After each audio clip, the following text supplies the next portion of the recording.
sim, o MBL é uma quadrilha, uma organização criminosa que patrocina, financia e impulsiona bandidos, como aquele que entrou aqui no ambiente da Câmara dos Deputados, para provocar a mãe de um parlamentar, que inclusive, infelizmente, poucos dias depois veio a falecer. Eu gostaria de saber o que cada um dos parlamentares que estão aqui presentes fariam numa situação como essa.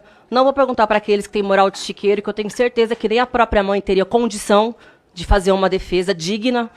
Mas eu queria saber dos demais o que fariam se tivesse com a sua mãe numa situação de muita dificuldade, poucos dias antes dela falecer, sendo atacada, ofendida e humilhada no seu ambiente de trabalho. Segundo, indo aos fatos. Nesse Conselho de Ética, nessa legislatura, foram 34 representações ao todo, de casos muito graves, de casos leves e de casos médios. Somente um caso, até o dia de hoje, teve a abertura no parecer preliminar, que é a etapa justa em que nós estamos. Um caso, o do senhor Chiquinho Brazão, quem operou o assassinato de Marielle Franco, depois de 7 anos de luta por justiça. Um único caso. Todos os demais, sem nenhuma exceção, todos foram arquivados. Somente 3 deles teve algum tipo de censura no arquivamento. Eu vou destacar aqui alguns dos casos que são os mais estarrecedores para que tenham uma noção, sim, da farsa, do circo que está armado no dia de hoje. Senhor Nicolas Ferreira foi à tribuna, colocou uma peruca numa clara ofensa às parlamentares trans que estão nessa casa. Foi arquivado imediatamente. Nenhuma reprimenda. Salles fez apologia à ditadura durante uma sessão da CPI do MST. Imediatamente arquivado. Os golpistas que ajudaram a patrocinar o quebra-quebra do 8 de janeiro nem sequer foram encaminhados os casos ao Conselho de Ética. Estão todos até hoje parados na mesa do senhor Arthur Lira. Senhor delegado da Cunha, que apareceu no Fantástico, um vídeo dele espancando a namorada. E aí não é uma acusação. Há um vídeo dele espancando a namorada. Ele teve o caso arquivado. E sabe o que é interessante? Eu queria muito francamente debater com o relator, que o relator, inclusive, apresentou um voto em separado, não sei se o relator se lembra, porque o arquivamento era junto com uma censura ao deputado da Cunha. O relator apresentou um voto em separado dizendo que não deveria haver nem sequer a censura, só o arquivamento imediato, porque acredita que um mandato parlamentar não pode ser perdido em função de uma acusação criminal que nem sequer havia tramitado em julgado.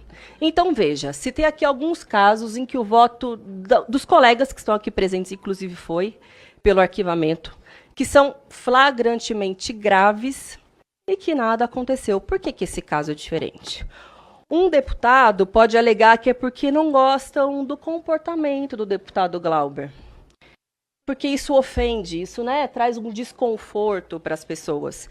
Eu imagino que, de fato, um mandato que defenda os interesses das trabalhadoras e dos trabalhadores, que não se curve diante de nenhum tipo de chantagem, que não faça de nenhuma pauta, de nenhum tema aqui dessa casa, um balcão de negócio, que não passe o pires para ninguém, que não vá pedir benção e nunca vai, nunca foi, e com muito orgulho nunca pede benção para presidente da Câmara nenhuma, que não negocia nada, que não troca a favor, que não tem mala de dinheiro, isso deve incomodar muito mesmo. Uns e outros que estão acostumados com grandes esquemas de corrupção, que acham natural, por exemplo, lá na cidade de São Paulo, ter um esquema do crime organizado com empresas de ônibus, e isso pode acontecer com naturalidade, que dentro do próprio partido tem parlamentar que já foi flagrado com dinheiro na mão, e isso tudo bem. Agora, um parlamentar que utiliza o seu mandato para defender os trabalhadores, isso incomoda muita gente. Pois bem, foi eleito para isso, para representar os trabalhadores, para enfrentar corruptos, autoritários, golpistas e aqueles que fazem dos seus mandatos instrumento de enriquecimento próprio. E por que esse caso é diferente? Todos nós sabemos. Porque o presidente da Câmara não gosta do Glauber. Persegue o Glauber há muitos mandatos. E se vocês acham que... E eu eu queria pedir só mais um minuto, por gentileza, presidente, para que eu possa concluir a minha fala. E se vocês duvidam que o presidente da Câmara não gosta do Glauber, eu queria relembrar de uma sessão em que, numa das discussões, ele disse que ele gostaria de vê-lo longe daqui, de não tê-lo mais, não ter mais o Glauber como um parlamentar na próxima legislatura. E eu queria lhes contar um caso que talvez poucas pessoas saibam. O presidente da Câmara, sem me avisar, sem avisar a ninguém, ele simplesmente cortou a escolta a qual eu tinha direito, depois que aconteceu a tragédia com a minha família, que todo mundo sabe. De uma hora para outra, ele cortou a escolta. Ninguém entendeu. Eu não entendi. Eu fui descobrir que é porque naquele mesmo dia havia acontecido um bate-boca dele com o Glauber no plenário.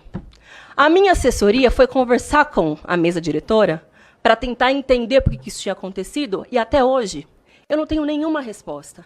Então, se vocês duvidam do que esse homem é capaz de fazer, saibam, sim, ele é capaz de ir até as últimas consequências mais cruéis para penalizar aqueles que ele considera adversário. Mas eu vou dizer, me dá orgulho, muito orgulho, ser companheira de alguém que tem um sujeito com essa índole como o principal adversário. Glauber Finck.